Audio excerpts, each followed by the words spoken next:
வந்து பார்த்தீங்கன்னா எங்கள் அக்கா பொண்ணு என்னோட எல்லா பர்த்டேக்குமே ஏதாவது ஒரு கிஃப்ட் வந்து எப்படி தருவா அப்படின்னா இந்த மாதிரி லெட்டராக வந்து எழுதிட்டு வந்து கொடுப்பா. இங்கே பாருங்க, சித்தி லவ் அப்படின்னு போட்டிருக்காளா. இந்த மாதிரி எப்போவுமே என்னோட பர்த்டே கொடுத்துருக்கா. சின்ன வயசுலேருந்தே எழுதி எழுதி நிறையா இது கொடுத்துருக்கா.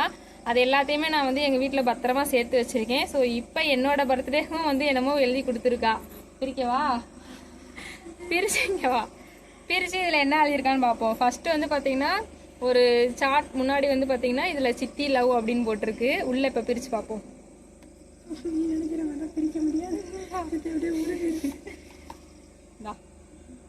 ஓலைச்சுவடிலாம் இருக்கும்ல, ஓலைச்சுவடி மாதிரி இருக்கு. இங்கே ஒரு டேப் போட்டு வச்சிருக்கா. பிரிச்சாச்சு.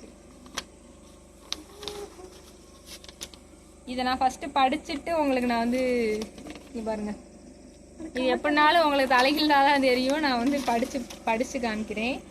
Advance happy birthday my sweet சித்தி, யூ ஆர் காட்ஸ் கிஃப்ட். ஹாப்பியா இருமா, you are my second mother. இருடி,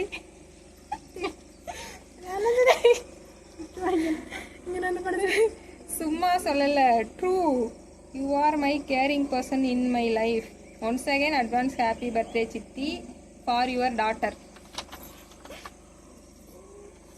வர்ஷினி வந்து சொல்ல போனால் உண்மையாகவே என்னோட குழந்த மாதிரி தான். ஏன்னா பிறந்து கொஞ்ச நாள்லேயே வந்து பார்த்தீங்கன்னா நான் தான் வந்து அதிகமாக இவ கூட வந்து டைம் ஸ்பெண்ட் பண்ணேன். ஏன்னா அவங்க அம்மா வந்து வேலைக்கு போயிடுவாங்க. அப்போ நான் தான் இவளை பார்த்துக்கிறது, குளிக்க வைக்கிறது, சாப்பாடு ஊட்டுறதுன்னு A to Z என்னென்ன ஒரு அம்மா என்னென்ன வேலை பார்ப்பாங்களோ அது எல்லாமே இவளுக்கு வந்து நான் பார்த்துருக்கேன். ப்ளஸ் இவ அழுதுட்டானா என்னால் தாங்கவே முடியாது. இவ அழுகிறாளோ இல்லையா அதுங்காட்டி நான் அழுதுருவேன். அந்த மாதிரி வந்து ஒரு இது. இப்போ எனக்கு என்னையோட இவ்வளோ வளர்ந்து நிற்கிறா. இந்த மாதிரி எப்போவுமே வந்து வர்ஷினி தான் வந்து என்னோட ஃபர்ஸ்ட் டாட்டர். அந்த அறிவிப்பால் அன்ப தருவாள் சின்ன